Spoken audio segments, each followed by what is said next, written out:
Hello, c'est Galatée, futurologue en Russie à l'heure actuelle pour ceux qui suivent. Et donc je veux te parler de la France depuis la Russie et notamment te donner des informations sur le futur de la France, sur ce qu'il va se passer.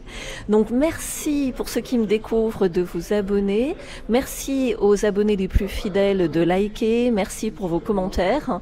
Il y a un petit peu de bruit mais je pense que le son est bon.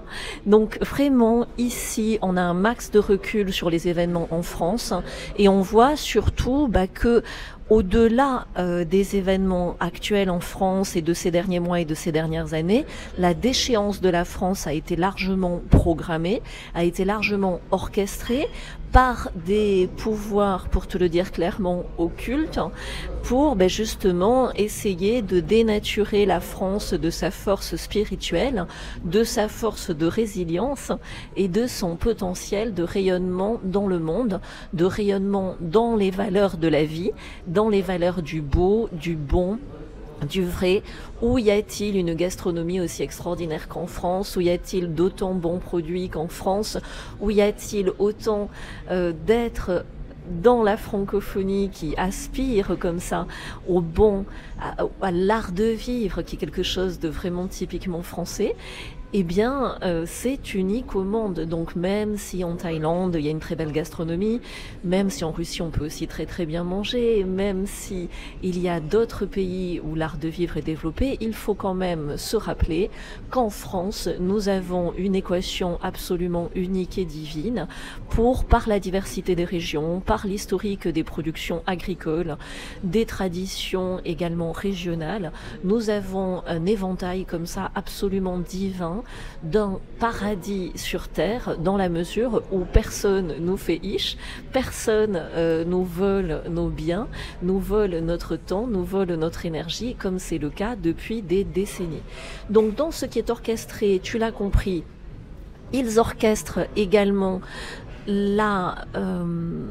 comment te dire, ils orchestrent l'endettement, mais l'endettement étant non naturel, l'endettement étant quelque chose de complètement organisé, pour finir d'essayer, alors je te rassure, ils vont échouer, mais d'essayer de tuer la France et cette énergie française pour l'englober dans une déchéance européenne, dans une déchéance de l'ancien monde, et en quelque sorte essayer de réécrire l'histoire pour effacer tout ça et mettre le focus sur des populations dans l'hémisphère sud qui étant beaucoup plus jeunes dans le développement économique, vont être, selon eux, ce que évidemment je réfute, mais selon le plan des satanas, seraient beaucoup plus malléables, seraient beaucoup plus manipulables. Tu imagines bien que un jeune indien de 25-30 ans, un jeune africain de 25-30 ans qui a un smartphone de bonne génération pour la première fois de sa vie, va beaucoup plus facilement accepter l'identité numérique, la monnaie numérique et le contrôle sociétal total qu'un Européen de 50 ans qui a été éduqué à l'ancienne. Donc on est là pour en parler, pour voir où est-ce que tout ça va nous mener et surtout, j'y tiens, où sont les solutions. Alors, qu'est-ce qu'ils vont faire? Tout simplement, là, maintenant que la fête, leur rituel sataniste des JO est terminé, rituel dans lequel ils ont invité l'antéchrist en France, clairement, et la mort et la destruction. Et maintenant que leur fête à eux est finie, ils vont nous ressortir le serpent de la dette, le serpent hypnotique de la dette. C'est toujours pareil, ils font des conneries et puis ils essayent de culpabiliser la population pour leurs propres conneries. Ça s'appelle l'inversion accusatoire. C'est une des techniques très très utilisées par les psychopathes que sont les pervers narcissiques.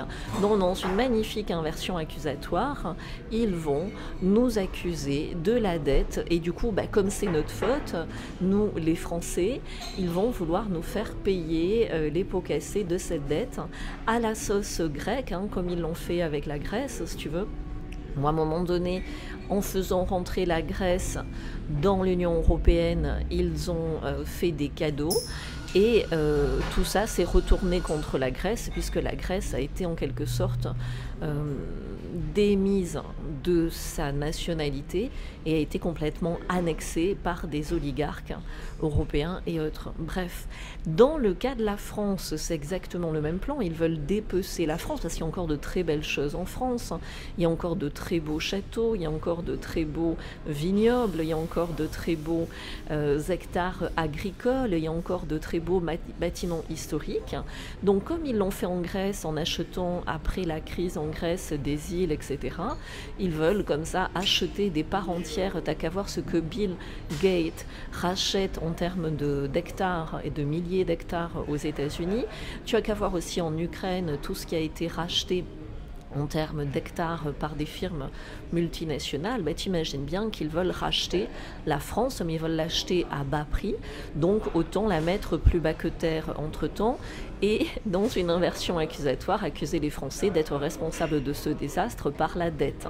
Donc en fait, depuis des dizaines d'années, les personnages pervers au pouvoir en France font très très bien leur travail de destruction comme ça, en laissant couler les déficits, laissant couler les gabegies, laissant libre cours à tous les gaspillages possibles, à toutes les mascarades possibles, à tous les détournements de fonds possibles au niveau de l'État, de commissions, de copinage, etc., pour avoir l'occasion de laisser la souveraineté de la France à des organismes internationaux de type FMI et autres pour, soi-disant dans un redressement, finir de voler la France et les Français.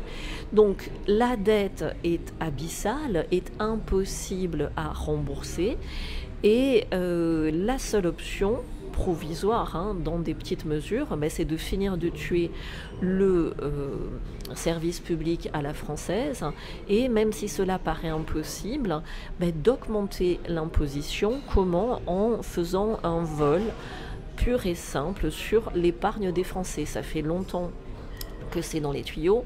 Ils n'osaient pas jusqu'à présent, mais là on voit bien que c'est en train d'arriver. Ok?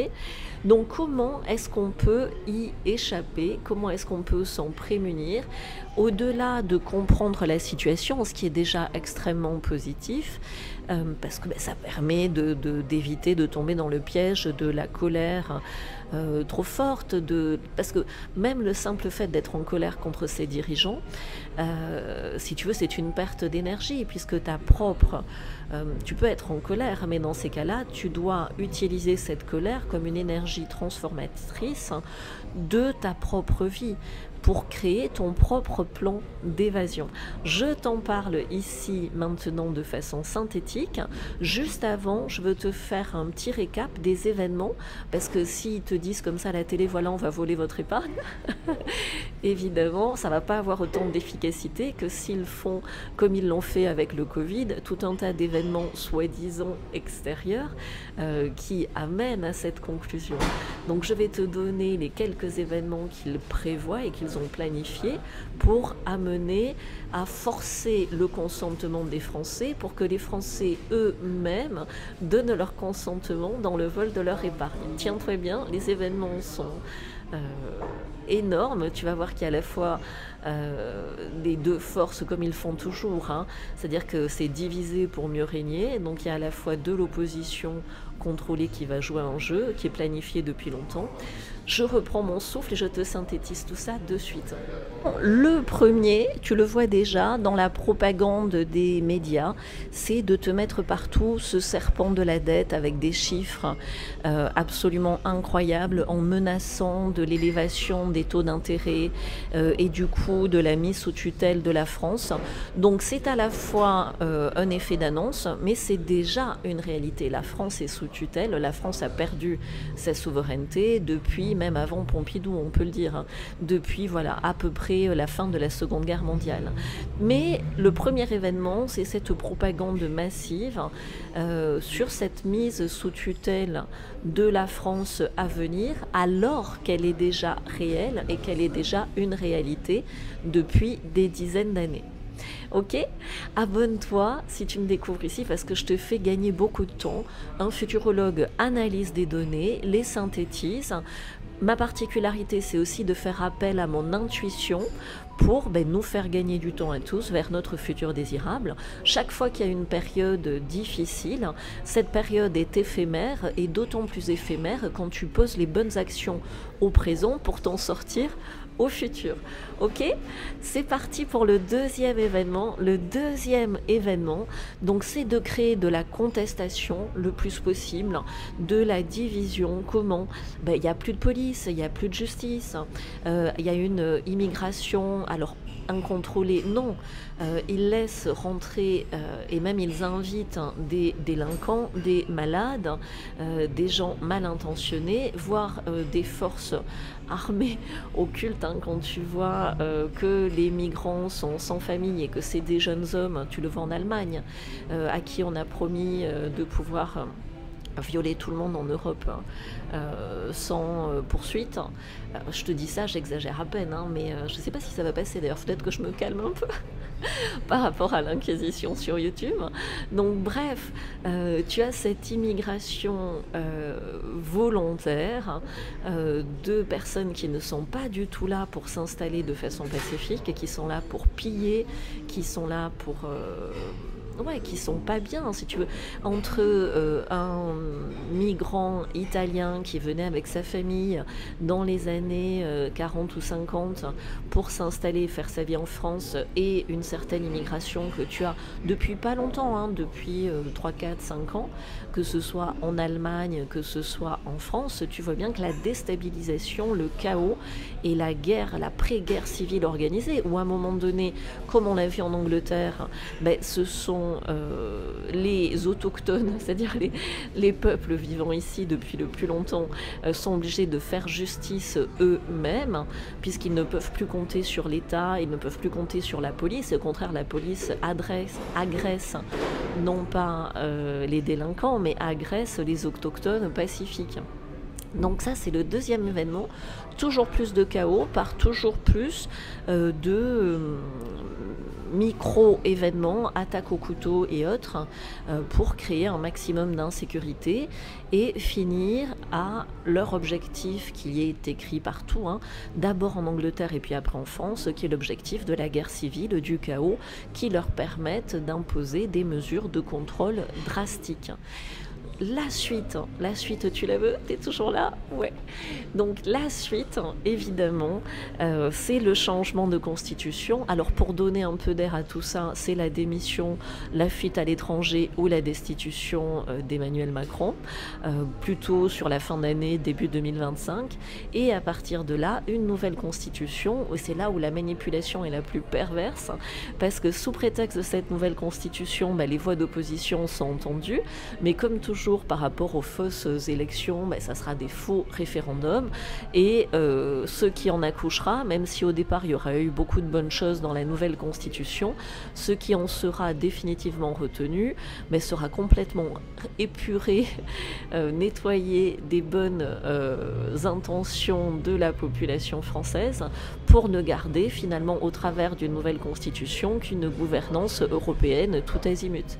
Et la boucle sera bouclée de ce que j'appelle le CO2 munisme, c'est-à-dire sous prétexte d'écologie, un contrôle de population des actes de consommation, des actes d'expression, des actes même par rapport au déplacement, de plus en plus contrôlés de façon abusive, alors soi-disant par l'intelligence artificielle. En fait, c'est de la bêtise artificielle, et l'intelligence artificielle étant un bouc émissaire, c'est-à-dire en disant à un moment donné, voilà, non, c'est pas moi qui l'ai fait, c'est le logiciel d'intelligence artificielle qui a fait une bourde, on va le reprogrammer, ça va mieux se passer l'année prochaine, tu vois. Dans ce genre de responsable mais pas coupable, que l'on a vu par le passé à l'occasion du sang contaminé, que l'on va voir dans un futur proche par rapport au Covid et aux injections post-Covid, et que l'on verra dans leur plan satanique, si on laisse faire, dans un futur indésirable où ils seraient arrivés à leur fin, c'est-à-dire à voler le consentement des Français. Reste jusqu'à la fin, parce que ici en Russie, j'ai trouvé un petit extrait d'un texte extrêmement puissant dans ce sens, que je te mettrai, je vais faire un petit montage tout à la fin. Je reprends mon souffle et je te donne les conclusions de tout ça. Donc tout ce que je t'ai synthétisé ici, d'une façon ou d'une autre, tu le ressentais, tu le voyais venir.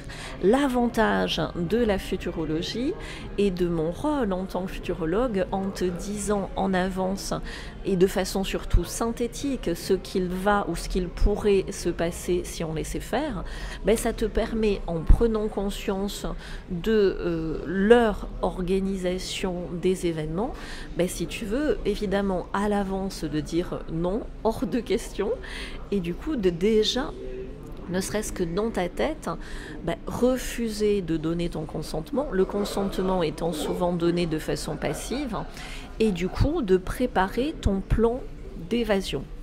Donc oui, diversifier son épargne dans différentes devises peut être utile. Oui, investir à l'étranger, hors zone euro, peut être utile.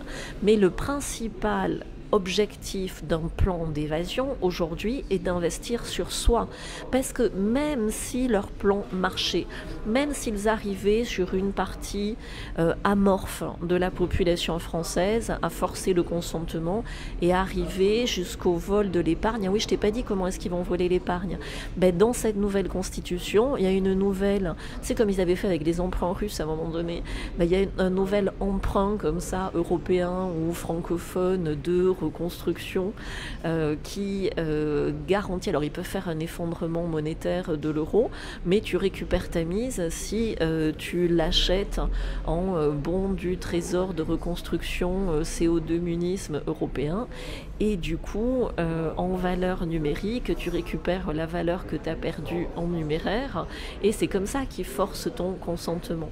Donc même s'ils y arrivaient, même s'ils arrivaient à faire ça sur une partie de la population, de toute façon, et c'est dit dans toutes les prophéties, ce plan-là dure au maximum de 3 ans. Ça, c'est pervers. Donc tout ce qui est pervers, si tu as déjà vu des pervers narcissiques à l'œuvre, ils construisent jamais rien. Tout ce qu'ils arrivent à construire est illusoire. C'est une illusion à laquelle on peut croire quelques jours, quelques mois, quelques années, mais le réveil est inévitable. Et à un moment donné, c'est construit sur du vent, donc c'est destiné à s'autodétruire et à s'effondrer. Okay, et ce plan-là s'effondrera aussi à court et moyen terme. Mais l'idée en futurologie, ici, est de gagner du temps sur son futur désirable. Donc, quel que soit leur plan caca, pour arrêter de dire des gros mots sur YouTube, parce que j'en dis beaucoup si tu veux, c'est déjà soi-même d'anticiper 2027, 2028, 2030, où leur plan a échoué, où tout est à reconstruire, et quand tout est à reconstruire, on a besoin d'énergie, on a besoin de travail, quel que soit ton âge, quel que soit ton statut social, quel que soit ton patrimoine, quelle que soit ta situation. Tu vois, moi je vis à l'étranger, mais évidemment je prévois de revenir investir en France dès que tout ceci sera échoué. Si tu veux, dès que le plan des Satanas aura échoué, ça sera le moment de réinvestir dans des terres agricoles en France. Et ça, je le sais. D'ailleurs, c'est une voyante qui me l'avait dit. À l'époque, je n'osais pas exprimer ma futurologie, mais ça fait complètement sens des dizaines d'années après. Et d'ailleurs, la voyante m'avait donné ce message et était décédée la semaine d'après. Je ne sais pas si tu imagines la puissance du signe. Donc, vraiment, c'est véridique. Donc, la France sera en ruine, mais tu n'es pas obligé de t'effondrer avec les ruines de la France. Tu peux déjà faire un pas de côté, soit en t'expatriant, soit en t'isolant, que ce soit en ville, que ce soit à la campagne, selon ton parcours de vie, selon ta destinée. Il y a des gens qui sont destinés, même pendant l'effondrement, à rester à Paris et qui seront protégés parce qu'ils ont une mission, ils ont quelque chose à faire à Paris. Il y a des gens qui sont destinés à être dans telle ou telle région française. Il y a des gens qui sont destinés à être à l'étranger pour mieux revenir Après, ou alors pour diffuser cet esprit français, parce que dans une évolution et une résurrection de la France, cet esprit comme ça résilient français rayonnera sur le monde entier. Ce que je t'explique par rapport à la France est vrai aussi par rapport à l'Angleterre, est vrai par rapport à la Belgique, est vrai par rapport au Canada, est vrai par rapport à l'Espagne, etc. Donc tout ceci va rayonner au niveau mondial. Mais pour y prendre part, si tu veux, même si c'est rapide, même si le temps s'accélère, ça demande des prises de décision, ça demande des actions, ça demande des rétro-planning dans un plan d'évasion.